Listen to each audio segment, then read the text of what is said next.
bueno, pero sobre todas las cosas tú eres un Dios santo. Señor, te pido que en este día, a través de la predicación fiel de tu palabra, el Espíritu Santo transforme nuestros corazones.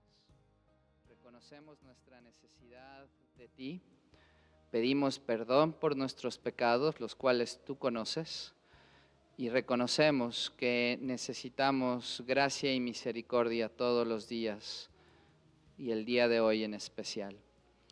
Señor, bendice a cada una de las congregaciones reunidas en tu nombre esta mañana.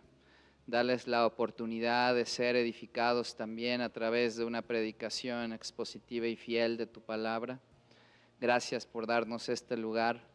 Apresura los pasos de aquellos, Señor, que vienen en camino, y aquellos que pertenecen a nuestra familia local y no se encuentran con nosotros, tú sé con ellos. En Cristo Jesús oramos. Amén.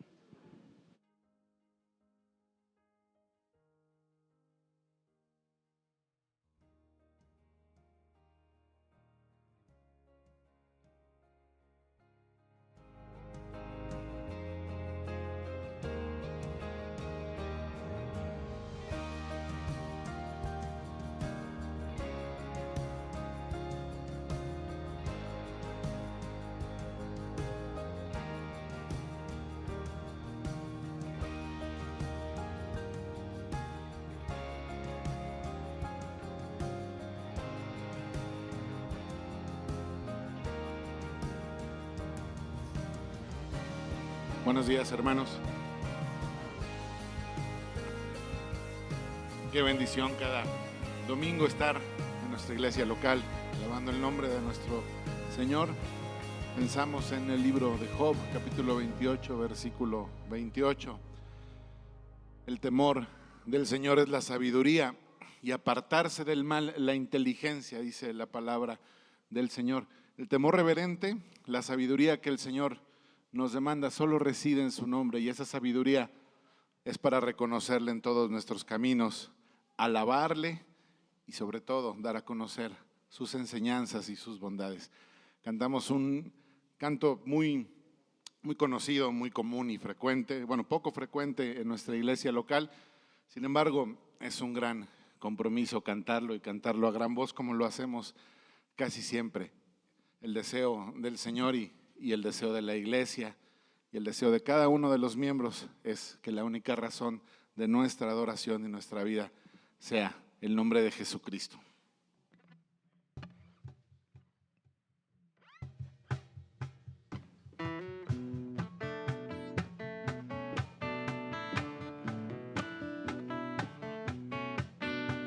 La única razón de mi adoración eres tú, mi Jesús. El único motivo para vivir eres tú, mi Señor. Mi única verdad está en ti, eres mi luz y mi salvación. Mi único amor eres tu Señor, y por siempre te alabaré. Tú eres todo poderoso, eres grande y majestuoso, eres fuerte, invencible, y no hay nadie como tú.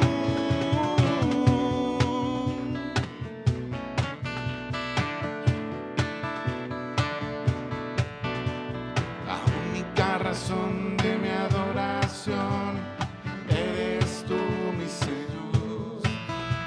El único motivo para vivir eres tú, mi Señor.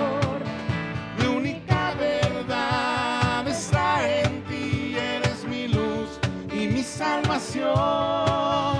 Mi único amor eres tu Señor, y por siempre te alabaré. Tú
Dice el Salmo 103 en el versículo 2, sea el nombre de Jehová bendito desde ahora y para siempre.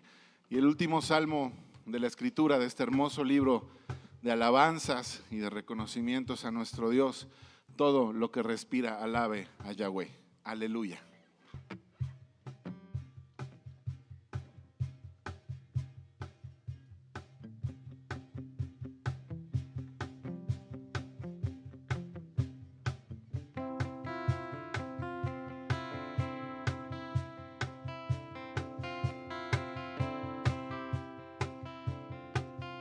Alabad, servidores del Señor, alabad el nombre del Señor.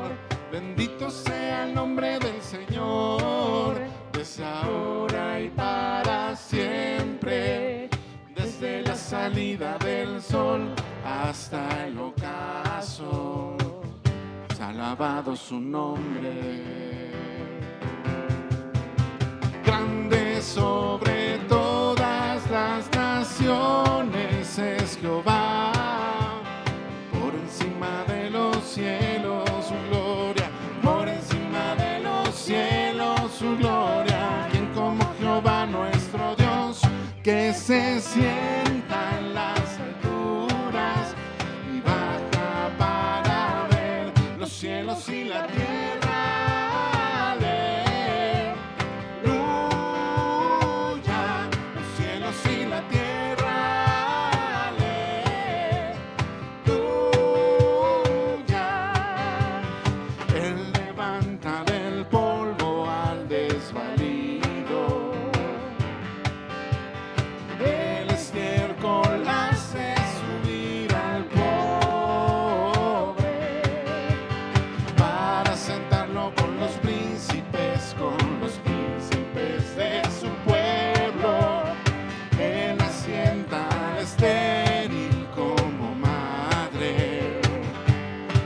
Jubilosa, grande sobre todas las naciones es Jehová, por encima de los cielos su gloria, por encima de los cielos su gloria. ¿Quién como Jehová nuestro Dios, que se sienta en las alturas y baja para ver los cielos y la tierra?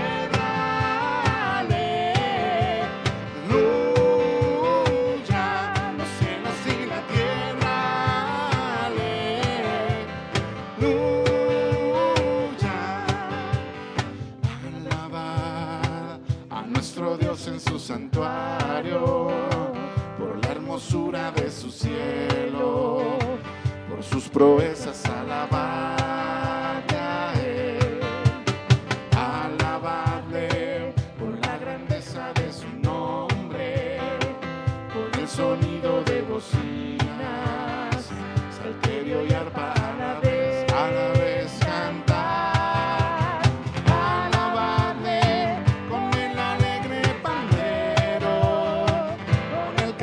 De la danza, cantad con gozo al Señor, alabadle con cuerdas, flautas y címbalos de júbilo resonantes, en su lenguaje todo lo que respira, alabe a Jehová, lo que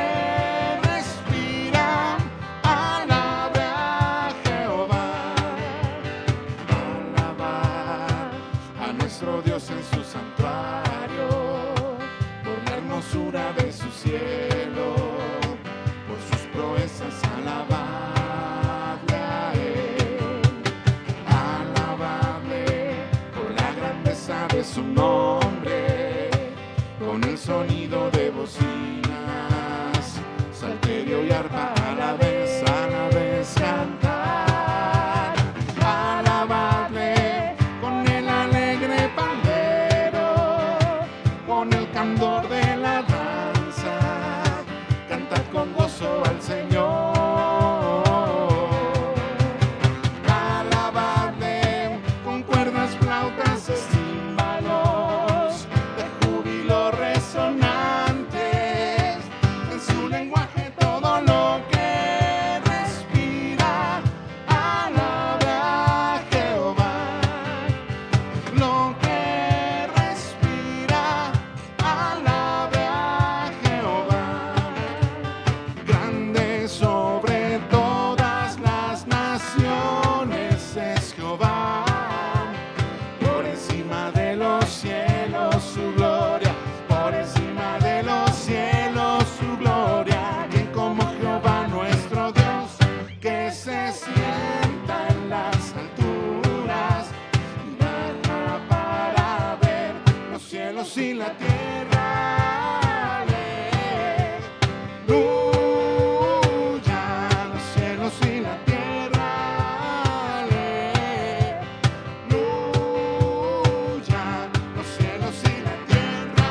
con poder, que en los cielos arden, nadie como Él, nuestro Dios.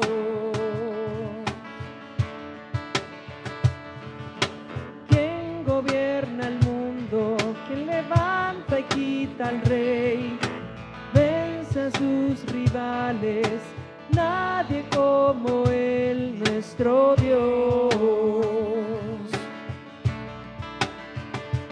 Nuestro Dios,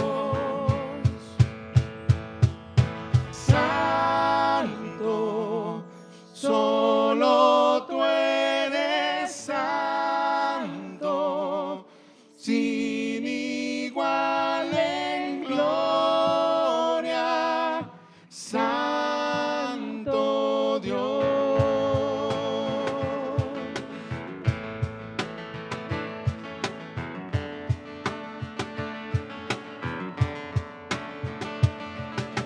Quien bajó a salvarnos, detractores de su ley, en su amor nos llama, nadie como Él, nuestro Dios. Nuestro Dios,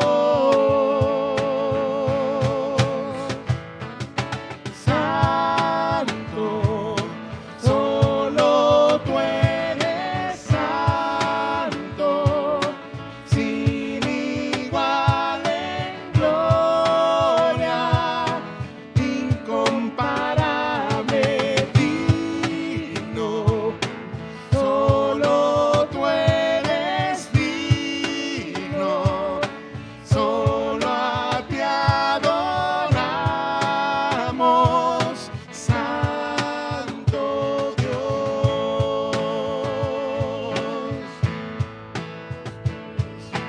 Al que en el trono está, el que era y pronto vendrá, y al Cordero inmolado, gloria. Al que en el trono está, el que era y pronto vendrá, y al Cordero inmolado, gloria. Al que en el trono está, el que era y pronto vendrá, y al Cordero inmolado, gloria. Santo, solo tú eres santo, sin igual en gloria, incomparable, digno, solo tú eres digno, solo a ti adoramos, santo Dios.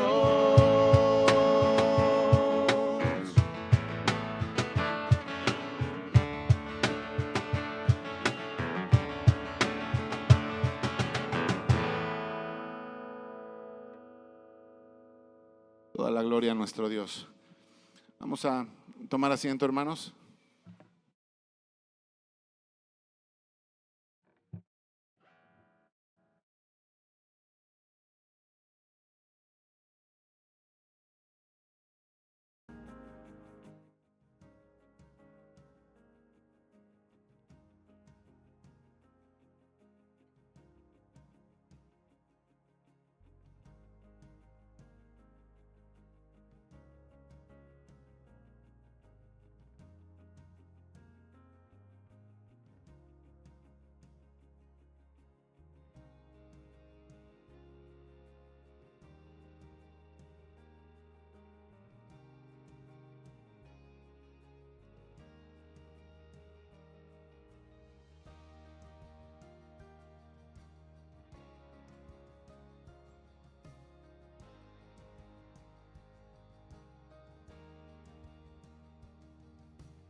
o inicial en la parte de arriba de la cocina.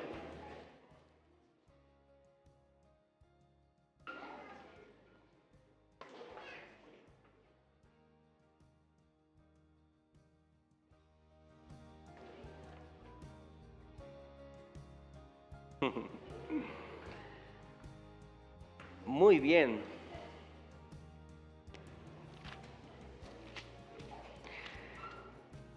Vamos abriendo la palabra en Juan capítulo 5.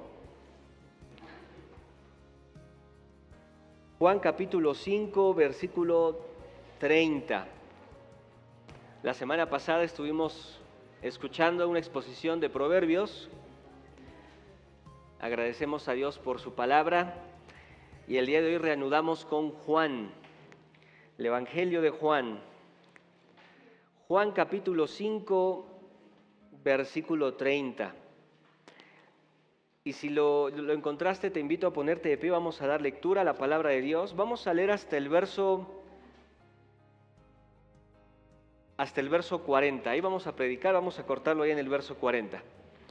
Juan capítulo 5, versículo 30. Dice así la palabra de Dios.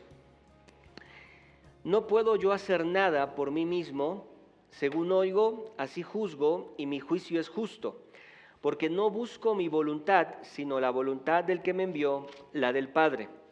Si yo doy testimonio acerca de mí mismo, mi testimonio no es verdadero. Otro es el que da testimonio acerca de mí, y sé que el testimonio que da de mí es verdadero. Vosotros enviasteis mensajeros a Juan, y él dio testimonio de la verdad. Pero yo no recibo testimonio de hombre alguno, mas digo esto, para que vosotros seáis salvos.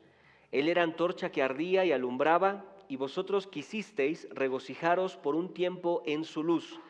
Mas yo tengo mayor testimonio que el de Juan, porque las obras que el Padre me dio para que cumpliese, las mismas obras que yo hago, dan testimonio de mí, que el Padre me ha enviado. También el Padre que me envió ha dado testimonio de mí. Nunca habéis oído su voz, ni habéis visto su aspecto, ni tenéis su palabra morando en vosotros, porque a quien él envió, vosotros no creéis. Escudriñad las Escrituras, porque a vosotros os parece que en ellas tenéis la vida eterna, y ellas son las que dan testimonio de mí, y no queréis venir a mí para que tengáis vida. Padre, gracias por tu palabra. Guíanos a través de cada versículo en esta tarde, Señor. En Cristo Jesús, amén. Podemos tomar asiento, iglesia.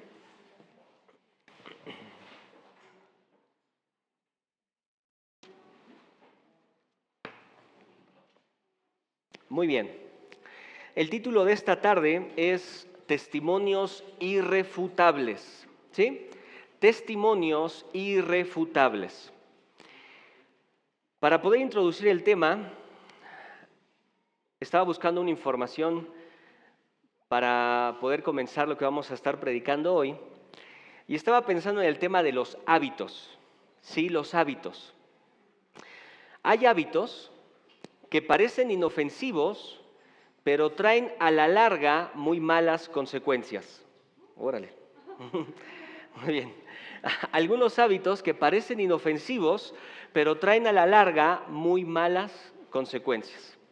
¿Sí? ¿Ya te imaginarás más o menos qué hábitos? Hay una lista larga, pero simplemente quiero darte 5 hábitos que hacemos y que a la larga traen muy malas consecuencias. En primer lugar, demasiadas series. ¿Sí? Demasiadas series, es decir, ver mucho la televisión. El artículo decía, ¿qué Netflix es del diablo? No, pero llevar una vida sedentaria en el sillón, sí. Podrías considerar sustituir un poco de ese tiempo frente a la pantalla por movimiento en tu casa, en el parque o en el gimnasio. Evita también este tipo de hábito, hace que comamos comida chatarra. Muchas veces mientras miramos televisión comemos snacks poco saludables, incluso aunque no tengas hambre. Un muy mal hábito. Muchas series. Otro, tomar el sol. Dice, el bronceado está de moda. Y claro, con intención de estar a la moda, muchas personas se achicharran cada verano. Pero los efectos del sol en nuestro cuerpo pueden ser muy dañinos. Aceleran la aparición de arrugas, generan manchas y multiplican las posibilidades de desarrollar cáncer de piel. Otro hábito malo, abusar de los medicamentos. Me duele la cabeza, paracetamol. Me duelen los músculos, ibuprofeno. Sí, el efecto inmediato es reconfortante. Nadie desea sentir dolor, pero estos fármacos están pensados para un uso ocasional, solo cuando de verdad son necesarios, no como fármacos diarios. Otro hábito, endeudarse.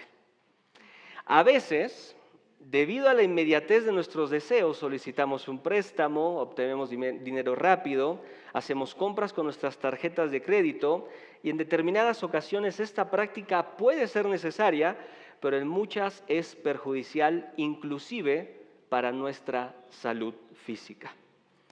Por último, el quinto, no dormir suficiente. No dormir suficiente, un muy mal hábito. El cuerpo humano necesita descansar, hay unos que dicen 12, ¿no? No, 6 horas diarias como mínimo. 6 horas. De lo contrario, los efectos van desde la ansiedad, la depresión, enfermedades cardiovasculares, diabetes, irritabilidad, dolores de cabeza, sistema inmune débil, dolores musculares.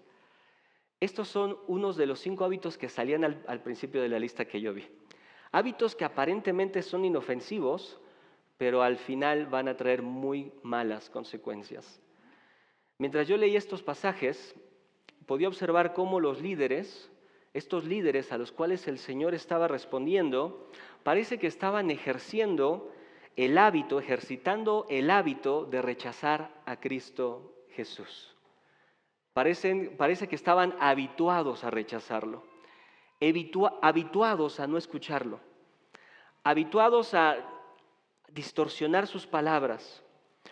No había razones suficientes de parte del Señor, no importaba qué milagros el Señor podía hacer, no importaba qué tipo de respuesta Cristo podía dar o evidencias que Él podría mostrar, ellos ya habían decidido lo que hemos dicho muchas veces. Ellos habían ya decidido no aceptarle. No aceptarle. De hecho, en el versículo 40 que leímos, dice ahí, y ustedes no quieren venir a mí para que tengan vida. Ellos ya estaban habituados, estaban ejercitando esta acción repetida y rechazaban constantemente al Señor. Esta visita de Jesús a Jerusalén, cuando arranca ahí en el capítulo 5, vemos cómo en medio de este milagro que Cristo hace, se hace una plataforma para que Cristo pueda predicar a estos hombres, para predicar a estos enemigos. Ahora, algo que me llamaba mucho la atención, mis hermanos, es que a pesar de que las palabras son fuertes, no dejan de ser amorosas. Son palabras cargadas de verdad, pero son palabras cargadas de amor. No importa quién estaba delante de Cristo Jesús, no importaba ese rechazo, Cristo Jesús deseaba la salvación de estos hombres. De hecho, el último verso que acabamos de leer dice, ustedes no vienen a mí, no quieren venir a mí. ¿Sí? Jesucristo quería salvar a estos hombres. Y de hecho muchos fariseos, muchos de estos líderes llegaron a conocer el Evangelio. Pero son palabras entonces sí cargadas de verdad, cargadas de doctrina fuerte, cargadas de reprensión también, pero también cargadas de amor. Estas personas necesitaban reconocer quién estaba delante de ellos. Necesitaban reconocerlo. Y a pesar de que se habían dispuesto como sus enemigos entonces, el Señor buscaba que ellos creyeran. Nunca, por favor, quites de vista esto. El Señor buscaba que el mundo se salvara. ¿Se acuerdan lo que estudiamos en Juan capítulo 3? Él no vino a condenar al mundo. Él vino a salvar al mundo, a salvarlo. El límite no lo había puesto el Señor. Ellos habían puesto el límite. Ellos no querían ir a Él. En esta sección que vamos a estar estudiando también, si eres observador, te vas a dar cuenta que hay un cambio en la forma en que el Señor está hablando. Cuando estudiamos desde el verso 19 al 30, ahí regresando al capítulo, el Señor está hablando de sí mismo, pero está hablando en tercera persona, ¿sí? El Señor dice, el Hijo del Hombre. Mira lo que dice, versículo 19. Respondiendo entonces Jesús y les dijo, de ciertos digo, no puede ¿quién? El Hijo hacer nada por sí mismo. ¿Quién es el Hijo? Él es el Hijo. Pero desde el versículo 19 hasta el versículo 29, Él habla de sí mismo en tercera persona. El Hijo, Él. Pero a partir del verso 30 va a hablar en primera persona.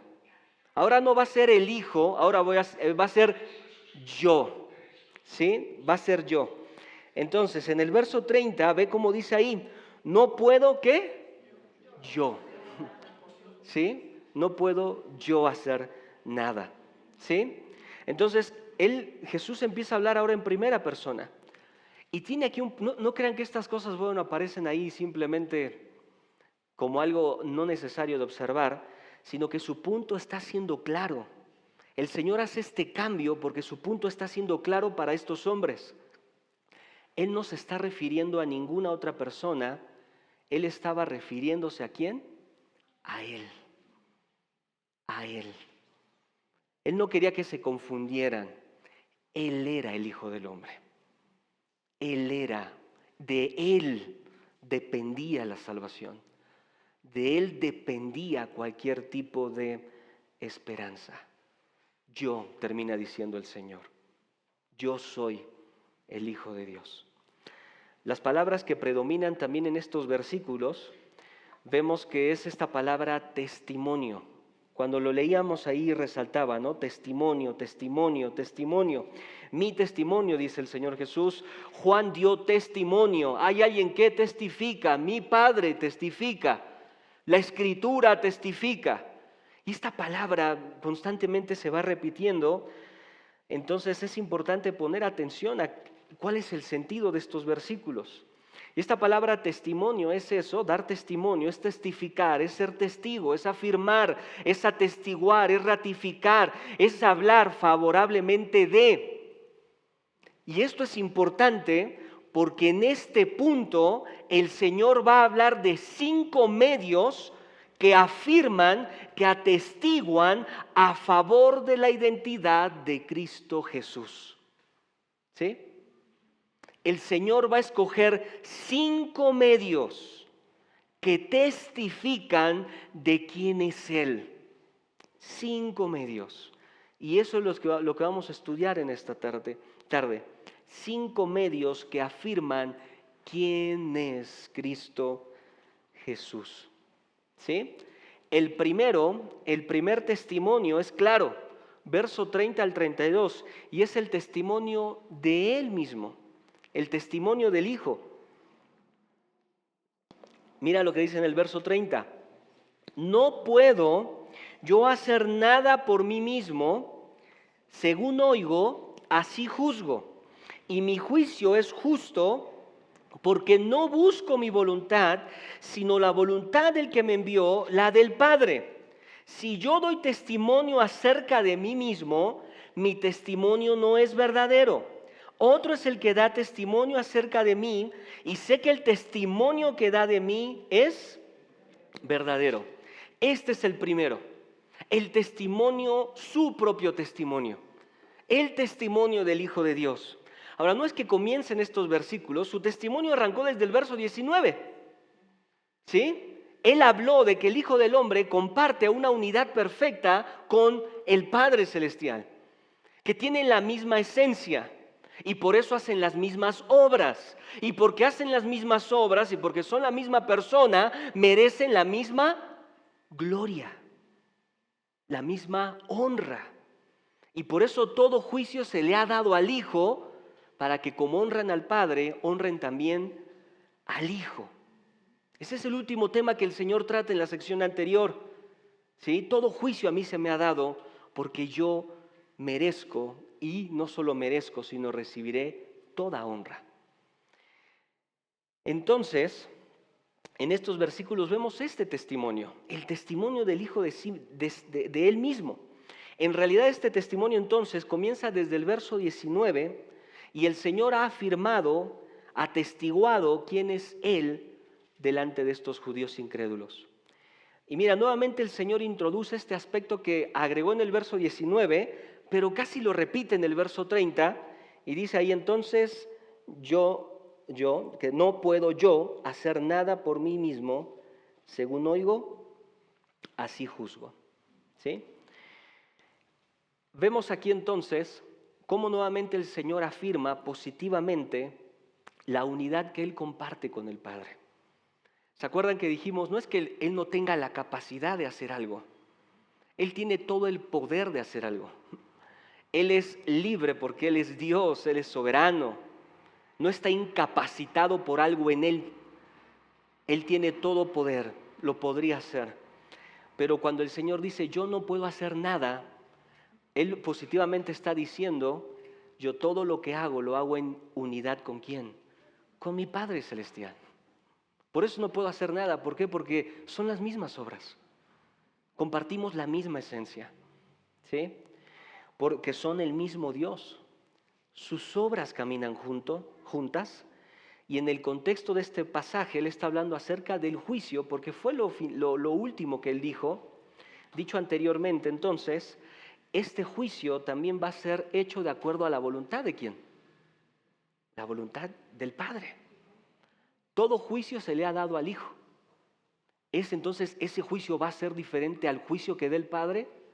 No, porque hacen la misma obra, comparten la misma esencia. Y por eso el Señor afirma que su juicio es justo. ¿Por qué? Y te da la misma razón ahí, porque no busco mi voluntad, sino la voluntad ¿de quién? De mi Padre. Busco la voluntad de mi Padre. El futuro juicio que nos espera a todos los hombres, impartido por el Hijo, será conforme a la voluntad divina y será un juicio justo. Un juicio justo. Sus obras, las obras de Cristo Jesús, están alineadas por el deseo y la voz de su Padre Celestial. Y por tanto su juicio es justo. No busca Él su voluntad, sino busca la voluntad del que le envió. Y permíteme navegar un poquito y pensar que estamos en una clase y quiero dejarte una tarea. No quiero introducirla aquí porque voy a confundirlos más que aclarar. Búscate esta semana, este es un paréntesis, busca esta semana qué significa la palabra monotelismo y qué significa la palabra diotelismo. ¿Sí? Si nunca la has escuchado o tal vez ya tenga la respuesta, búscate estas palabras para entender qué es lo que el Señor está diciendo. Monotelismo y diotelismo. ¿Sí? No lo googles porque te sale cualquier cosa, pero busca en un buen libro qué significa esto.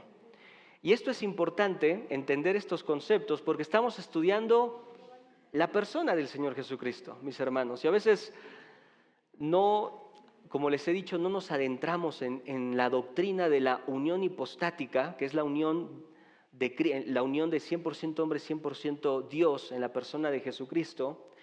Pero ¿sabían que es más difícil estudiar esta unión que la misma Trinidad? Es más difícil entender la persona de Cristo como Dios y como hombre. Entonces te dejo de tarea que puedas buscar esto y qué es lo que significa. Nuestro entendimiento de Cristo, amada familia, debe ir creciendo. Por eso estamos estudiando Juan. ¿Sí? Cuando estudies esto te vas a dar cuenta qué maravilloso Dios es el que tenemos. Entonces, regresando y cerrando este paréntesis. El lugar de juicio o juez, recuerden, solamente era dado a Dios. Así pensaban los judíos. El único que juzga es Dios, le pertenece todo juicio. Y aquí, correctamente, es dado al Hijo de Dios. Su juicio es recto, su juicio es justo, porque el juicio del Hijo está alineado por naturaleza, por esencia, al mismo juez, porque Él es también juez. Pero no solamente porque es Dios, Cristo Jesús juzga justamente, sino que también intencionalmente Cristo caminó en sus leyes, en las leyes del Padre, en la palabra escrita. No hubo nadie que reflejara la voluntad perfecta de Dios caminando entre los hombres, ¿que quién? Que Cristo Jesús. No solamente porque era Dios, sino como hombre, 100% hombre, Él decidió intencionalmente buscar la voluntad de su Padre. ¿Sí? Intencionalmente. Las obras, entonces, no solo las compartía por ser Dios, sino que el Hijo buscaba hacer la voluntad del Padre. Y esto, por ejemplo, nos deja claro cómo entendemos a Cristo como el siervo de Dios. Él es el siervo de Jehová. El siervo de Jehová que camina en sus caminos. El siervo de Jehová que cuando tú vas a los evangelios los vas a ver muchas veces orando y teniendo comunión con el Padre. ¿Por qué? Porque busca su voluntad. Como hombre él oraba, como hombre él se apartaba en la noche antes de que saliera el sol y oraba a Dios y buscaba su voluntad. No solamente tengas la idea de que hacía las obras de Dios porque era Dios, sino porque era un siervo obediente. Sí, era un siervo obediente, era sensible a la voz de su Padre, era sensible a las Escrituras. Él fue el único que caminó perfectamente en la voluntad del Padre. En la voluntad del Padre. Esto es de admirar. Cuando leemos las cartas de los apóstoles en el Nuevo Testamento, vemos la admiración de estos hombres al ver esta gran lección. Ellos veían la obediencia del Hijo, la justicia del Hijo y la sumisión del Hijo al Padre. Y no vas a encontrar nunca que simplemente digan, bueno, Él era el Hijo de Dios. No, esto era de admirar para ellos, para sus apóstoles, para los discípulos que caminaban junto al Señor. Esto fue una gran lección, un gran ejemplo para ellos. Esto es importante porque a veces nos desanimamos y vemos de pronto el ejemplo de Cristo y ahí muy remotamente en nuestro corazón está, bueno, Él era Dios.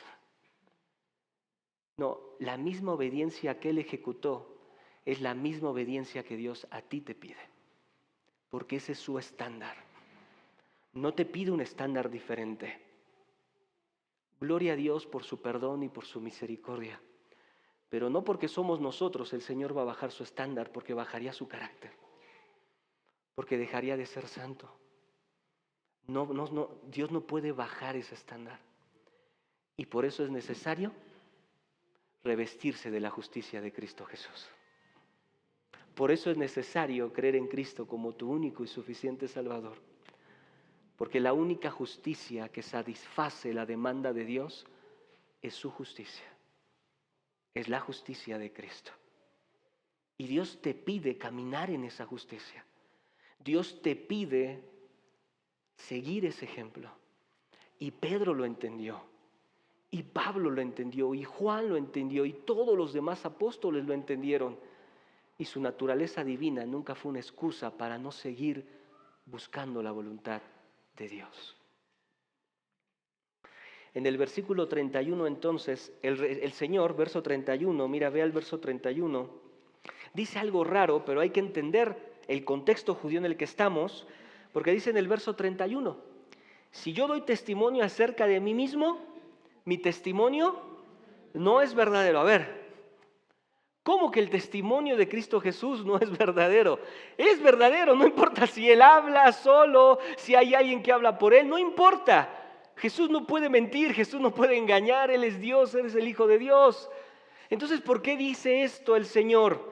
Si yo hablo, mi testimonio no es verdadero. ¿A qué se refiere? Bueno, es que ahí en Deuteronomio capítulo 19 15, dice que un testimonio correcto, legal, necesita tener más de un testigo. ¿Sí?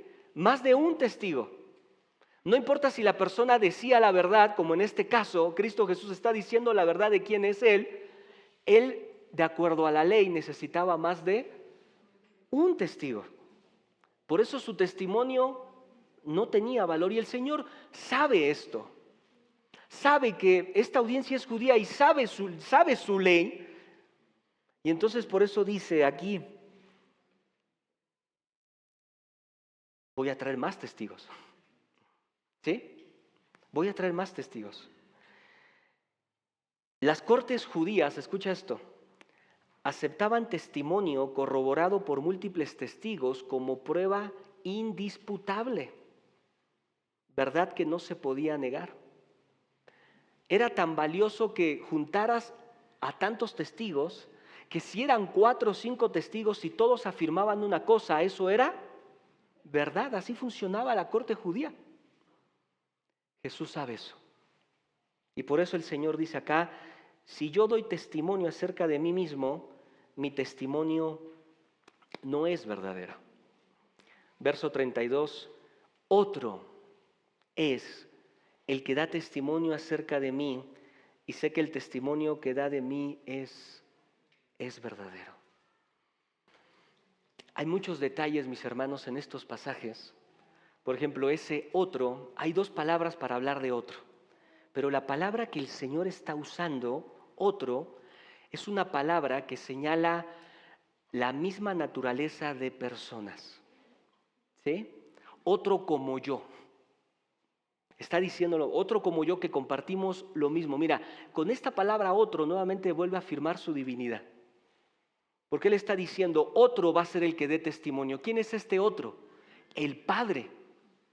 Y Jesús está diciendo, Él es mi otro, es decir, Él comparte mi propia esencia. Nuevamente, cada detalle, cada palabra va afirmando la deidad de Cristo Jesús.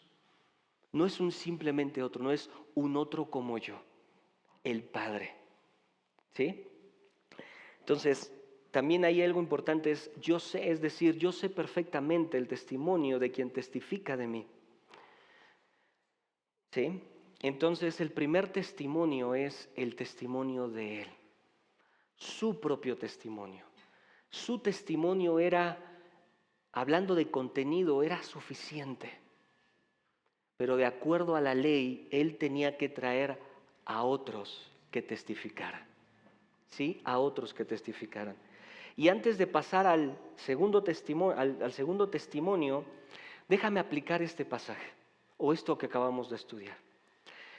Hemos venido leyendo y estudiando estos versículos, y al estudiar hasta este punto, mis hermanos, el Evangelio de Juan, o estas palabras específicamente, en tu corazón y en mi corazón deberían haber 2 pensamientos.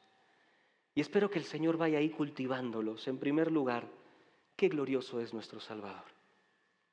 Qué glorioso es nuestro Salvador. Y lo que debería hacer eso en nuestros corazones es entender que no debemos seguir perdiendo el tiempo. Debemos escucharlo. Debemos obedecerlo.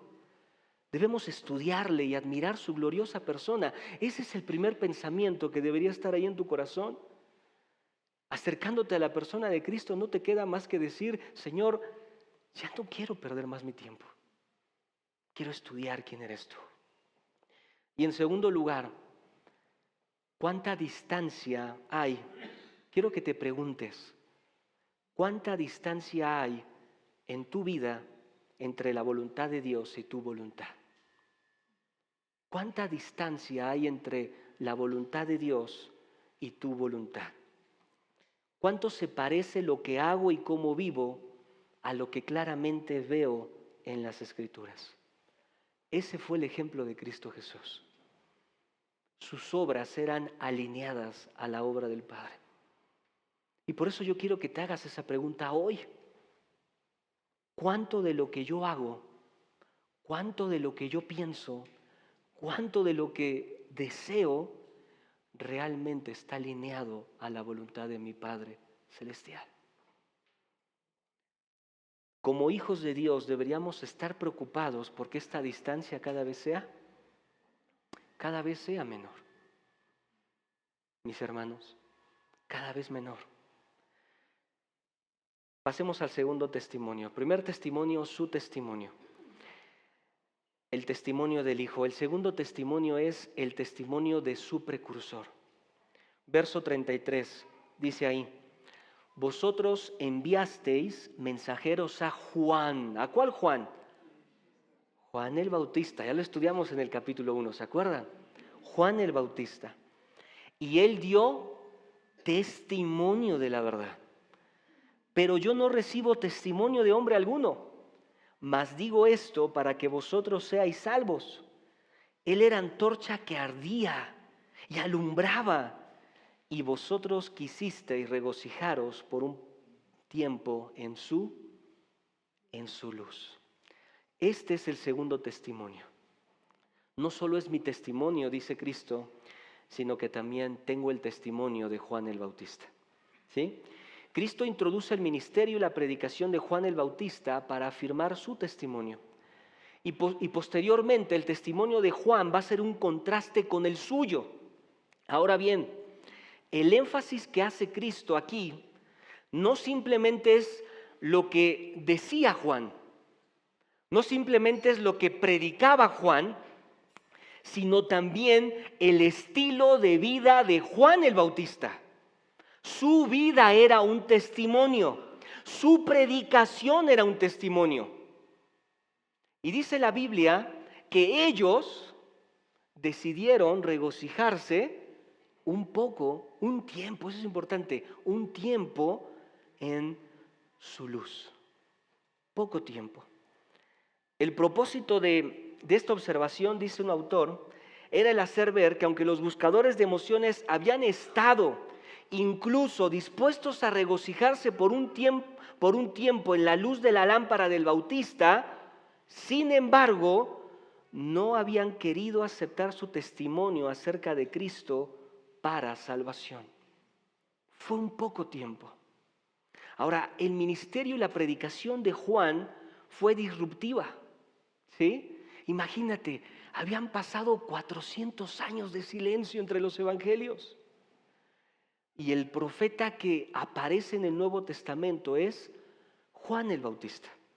Y ya hemos estudiado que Juan se aleja de la hipocresía, Juan se aleja de la ostentosidad de los líderes de su tiempo y empieza a predicar del arrepentimiento personal.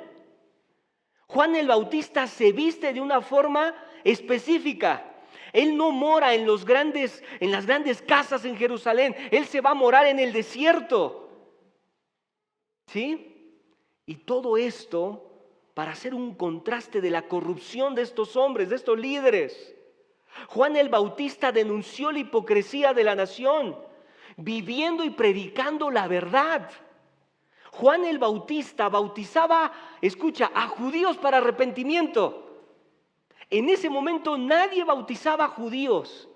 Los únicos que eran bautizados eran gentiles. Pero Juan el Bautista bautizaba a judíos. Él traía un mensaje que los judíos necesitaban escuchar. Juan el Bautista denunció públicamente a Herodes Antipas de tomar a la mujer de su hermano. Él no buscó favores, él no le tuvo miedo a los hombres.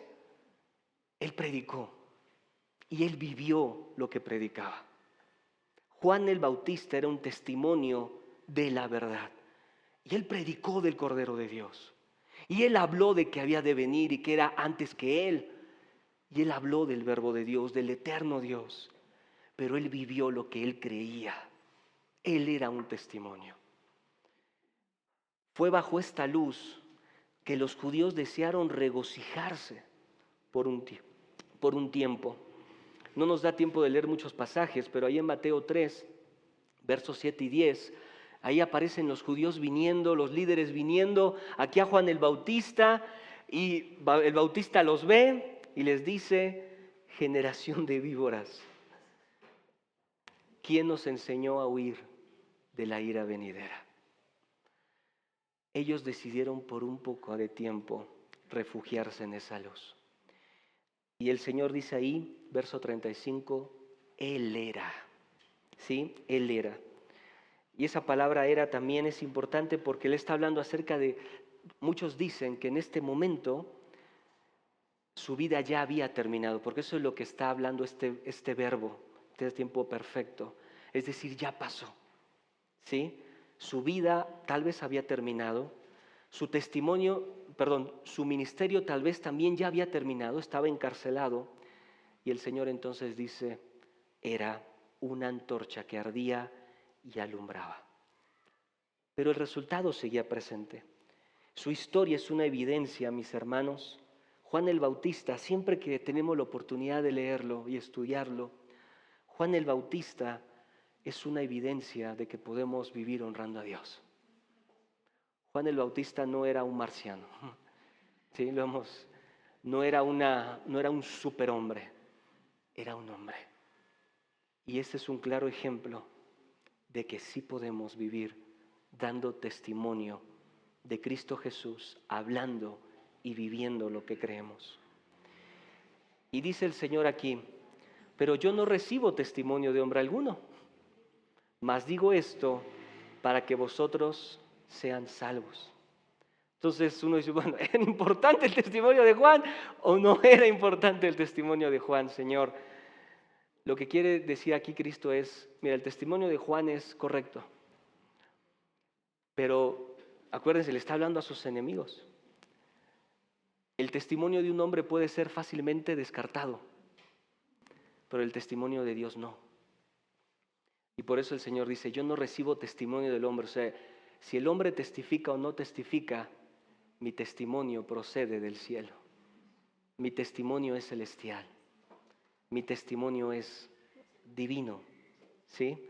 Y entendemos entonces que los hombres somos simplemente referencias de la verdad, pero ¿quién es la verdad? Él es la verdad. Entendemos en este momento entonces que el Señor no toma el testimonio de los hombres para que sus enemigos puedan ver el valor de su testimonio y crean.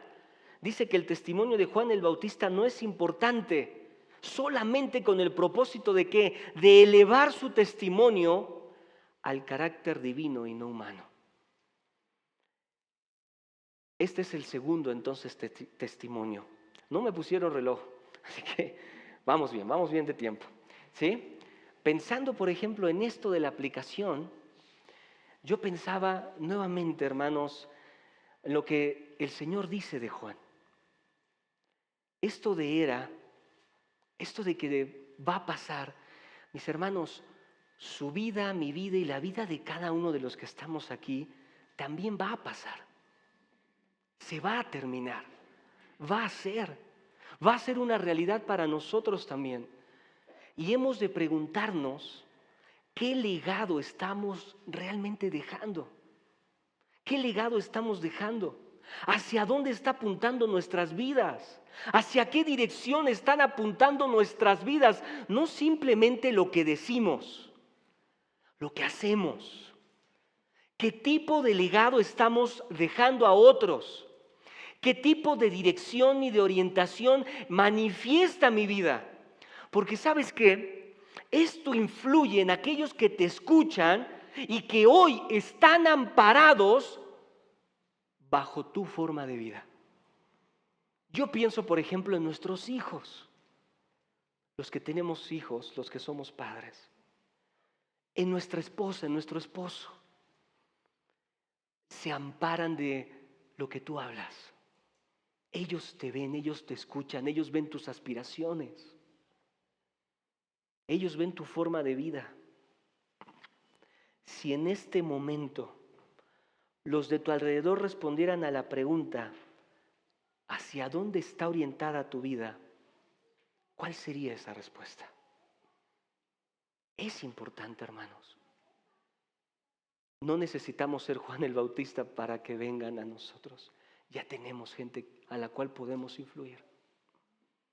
Y qué importante es decir, Señor, realmente, ¿qué es lo que yo estoy buscando? Qué privilegio, escucha esto. Qué privilegio es lo que Dios, Jesús dijo de Juan el Bautista. Él era una antorcha que ardía. Él era una antorcha que alumbraba.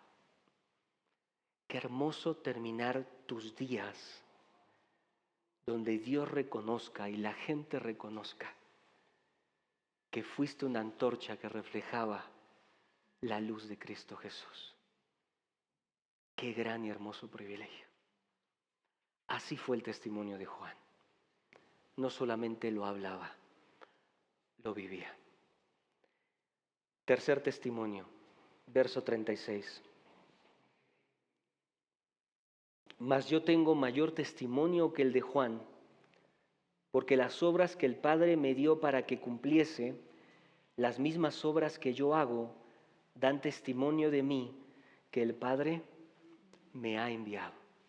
El tercer testimonio es el testimonio de sus obras, ¿sí? De sus obras. Ningún hombre podría decir lo que el Señor dice aquí. Sus obras dan testimonio de Él, porque sus obras eran y son perfectas. No solamente la clase de obra, sino el tipo de obra estaba perfectamente alineada, como lo hemos dicho, a la voluntad del Padre. Esas son las obras que Cristo hace, que Cristo hizo, y cada obra daba testimonio de quién era Él. Cada cosa que Él hacía ratificaba que el Padre le había enviado. El Padre lo envió. Él tiene el poder de Dios, tiene las palabras de Dios, tiene la sabiduría de Dios. Sus obras eran evidencia de quién era Él. Era claro que su sabiduría era divina en todo lo que hacía, en todo lo que hablaba, en todo lo que enseñaba. Era claro que sus obras no tenían comparación en poder. Él levantaba a los muertos, sanaba. Él era Dios. Sus obras eran llenas de gracia y de verdad como ningún hombre. Y su última obra en la cruz sería la cúspide del propósito y de la voluntad del Padre. Él estaba muriendo por la gloria del Padre y por la salvación de los hombres. Sus obras testificaban quién era Él. Sus obras testifican de quién estamos hablando. Dice Samuel Pérez Millo, las obras fueron planeadas en el seno de la Trinidad desde antes de la fundación del mundo. Jesús puede realizar obras específicas divinamente porque es Dios. Es el enviado por el Padre, investido de toda autoridad divina que le pertenece eternamente. Recordamos aquí, por ejemplo, cuando estudiábamos Juan capítulo 4, y el Señor decía, mi comida es que haga la voluntad del que me envió, que acabe su obra. Y más adelante, ya llegaremos al capítulo 17, el Señor dice, yo te he glorificado en la tierra, he acabado la obra que me diste que hiciese, ahora pues, Padre, glorifícame tú al lado tuyo con aquella gloria que tuve contigo antes que el mundo fuese. Ese es el tercer testimonio de Cristo. Las obras, lo que hago, testifican quién soy. Cuarto testimonio, verso 37 al 38. También el Padre que me envió ha dado testimonio de mí.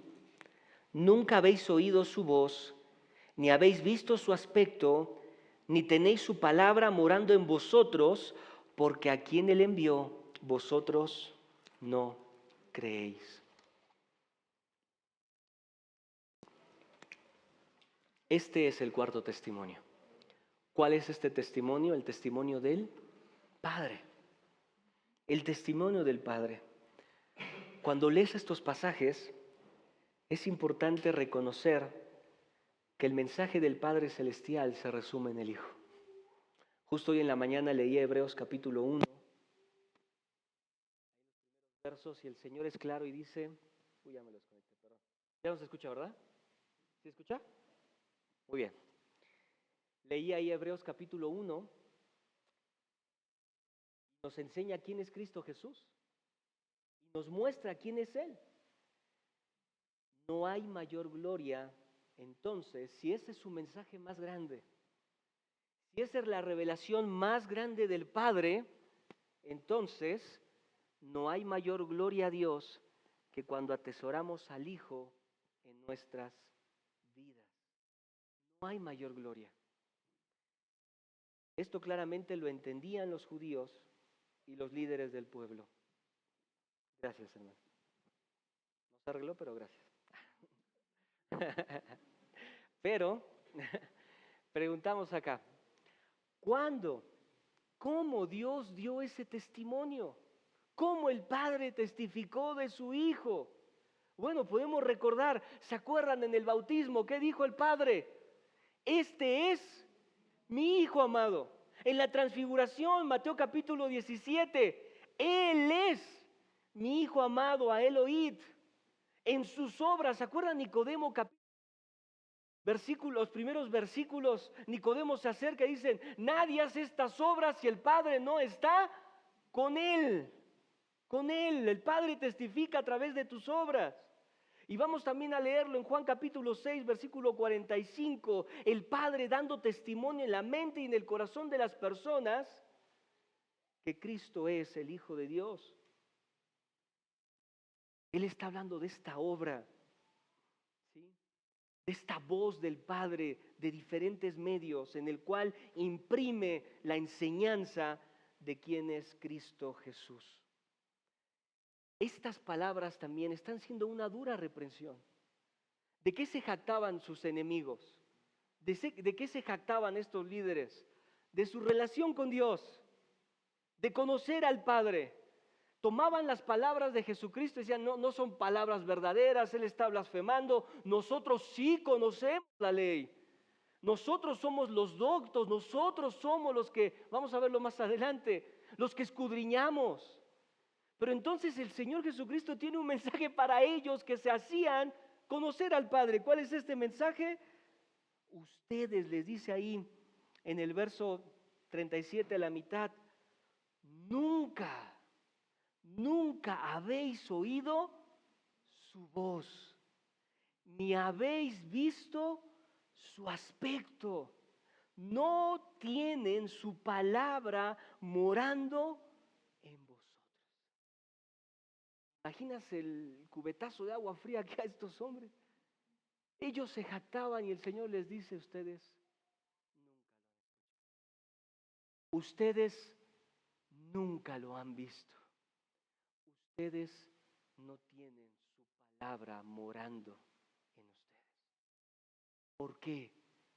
Porque no creen en mí. Que a mí me envió el Padre. Son una dura reprensión entonces. A pesar de que Dios había manifestado continuamente a su pueblo Israel, a pesar de que ellos tenían este registro, ahora la mayor revelación del Padre en este momento, que es su Hijo, estando delante de ellos no podían escuchar. Y esto era una evidencia de que su palabra no moraba en ellos. Estaban autoengañados. Estaban ciegos de la realidad de Dios. Y su rechazo al Hijo daba evidencia de eso. La palabra de Dios no moraba. La conocían intelectualmente, pero no permanecía en la intimidad de ellos, conduciéndoles, controlando sus vidas y sus pensamientos. Mientras leía este pasaje también, me acordé de Apocalipsis 3:17, cuando el Señor le está hablando a una de las 7 iglesias del Apocalipsis. Y mira lo que le dice a la iglesia, escucha esto.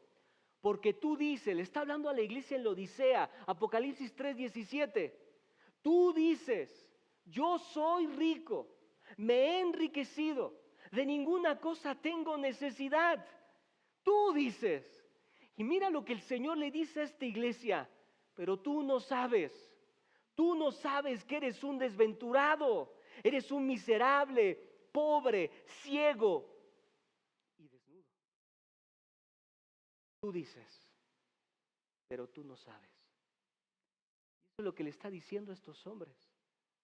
Ustedes no han escuchado al Padre, no le han oído, su palabra no está en ustedes. Pensando en los creyentes, pensando en nosotros, que more la palabra en el creyente, mis hermanos, se muestra por los efectos que produce en la vida cotidiana de aquel que la atesora. De aquel que la atesora. ¿Quieres saber si la palabra de Dios está morando realmente en tu corazón? Ve los efectos que está haciendo la palabra en tu vida y en mi vida. Eso es que la palabra de Dios realmente more. Estos hombres escuchaban la palabra, Estos hombres se memorizaban la palabra, más de lo que tú y yo nos memorizamos. Pero la palabra de Dios no moraba en ellos. Último testimonio. El testimonio de las Escrituras. Y terminamos aquí, verso 39. Dice ahí, escudriñad las Escrituras, porque a vosotros os parece que en ellas tenéis la vida eterna, y ellas son las que dan testimonio de mí, y no queréis venir a mí para que tengáis vida. No solo el testimonio del Padre, sino ahora, quinto testimonio, el testimonio de las Escrituras. El testimonio de las Escrituras. Y el Señor les manda ¿a qué? A que escudriñen la palabra. Algunos dicen que este verbo de escudriñar es un mandato y algunos dicen que no está en un mandato. ¿Por qué? Mira, por ejemplo, si tuvieras una versión NBI, ¿sí? Nueva versión internacional, leerías este versículo así, escucha, ven la diferencia. Dirían, ustedes estudian con diligencia las Escrituras porque piensan que en ellas hallan la vida eterna y son ellas las que dan testimonio en mi favor. ¿Cuál es la diferencia? La diferencia es que si lo tomamos como está Reina Valera, Dios les está diciendo, vayan y escudriñen. Que eso de escudriñar es examinen, investiguen, indaguen. Pero cambiando el sentido del verbo, como está en la NBI, es decir, ustedes están escudriñando las Escrituras, pero no ven que la vida eterna depende de mí. ¿Sí?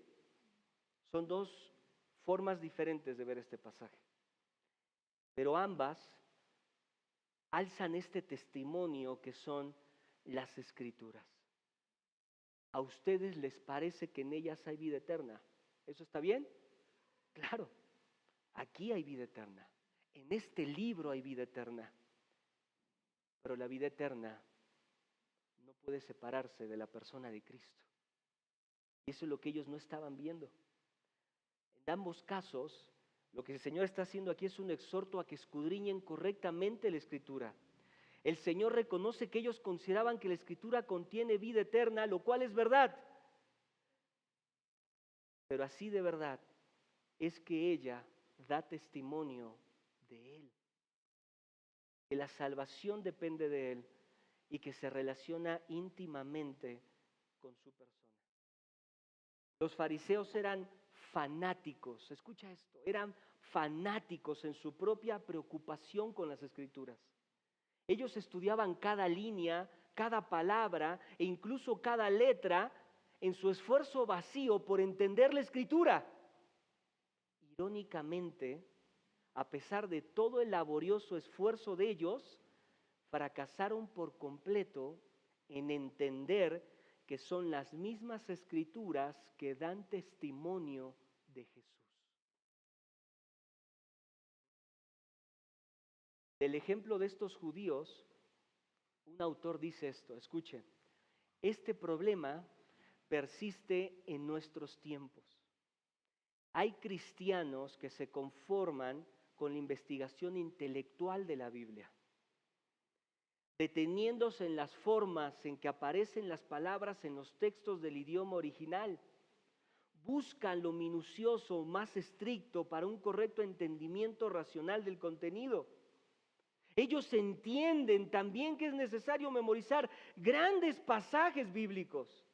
A esto se dedican, pero ningún efecto produce esto más que enaltecer su arrogancia y cultivar su orgullo. La Biblia debe estudiarse, memorizarse, interpretarse, predicarse y amarse para vivir conforme a ella y no para saber mucho de ella.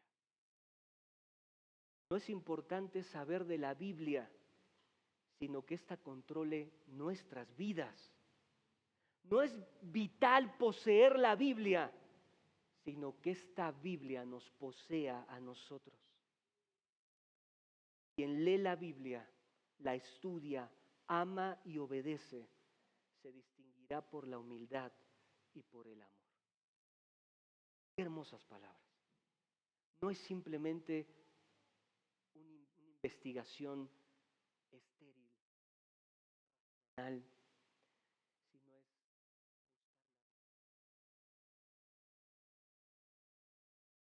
es eso, a eso se refiere el Señor. Vaya y escudriñe.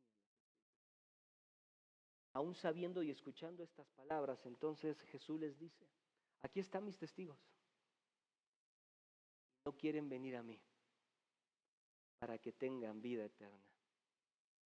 A pesar de a quienes el Señor les habla, todo esto también va dirigido para que ellos crean. Aquí es algo que de verdad me parte, hermanos. Cada palabra, cada testimonio, para que ellos crean. Y claramente el límite no está puesto por Él. Eran ellos que no querían venir. Era un problema de voluntad. No era un problema de conocimiento. Dios, les dije en un momento, cuando veamos pasajes así, los tenemos que afirmar. Dios no limita la salvación. Son los hombres quienes deciden seguir siendo condenados.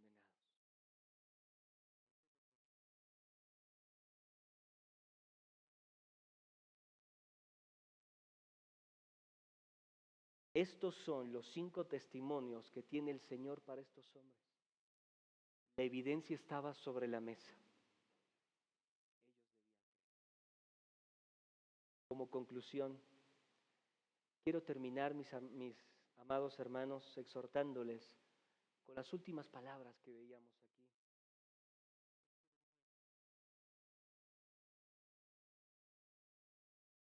Qué rica, no sé si para ti, para mí sí, que yo voy estudiando los pasajes, pero qué rica ha sido la palabra a través del Evangelio de Juan. Pero no servirá de nada si tú no te acercas en la intimidad al Señor. No sirve de nada si tú no las escuchas y las obedeces. Tu apreciación por Cristo no va a cambiar, no importa los domingos que vengas, no importa cuántas predicaciones escuchas. Si en la intimidad tú no escudriñas las Escrituras, es de su palabra, Cristo va a ser algo pequeño para ti. Su palabra debe morar en nosotros. Su palabra debe morar en nosotros. Amén. Terminamos, vamos a orar.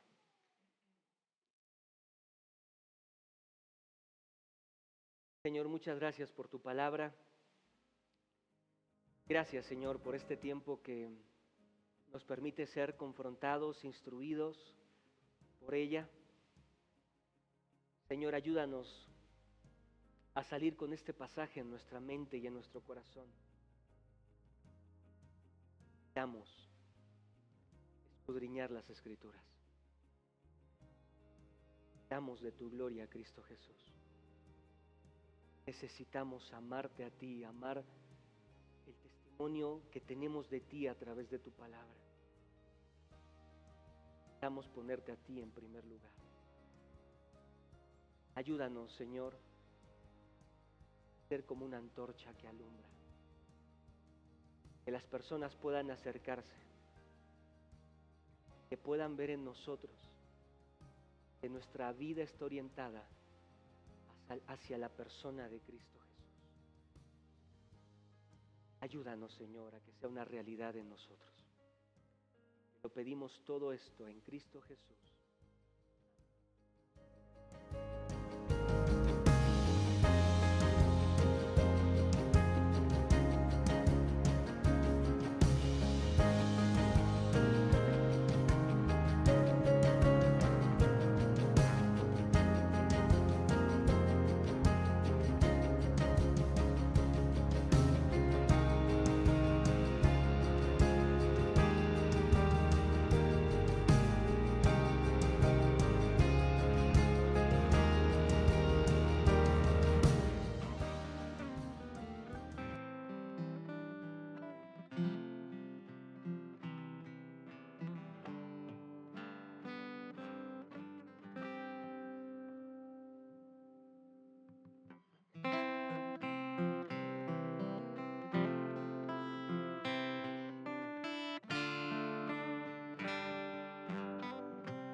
Santo, santo, santo, Señor omnipotente, siempre el labio mío lores te dará. Santo, santo, santo, te adoro reverente, Dios en tres personas, bendita Trinidad. Santo, santo, santo, la gloria de tu nombre vemos en tus obras, en cielo, tierra y mar. Santo, santo, santo, te adore todo hombre, Dios en tres personas, bendita Trinidad. Dios en tres personas, bendita Trinidad.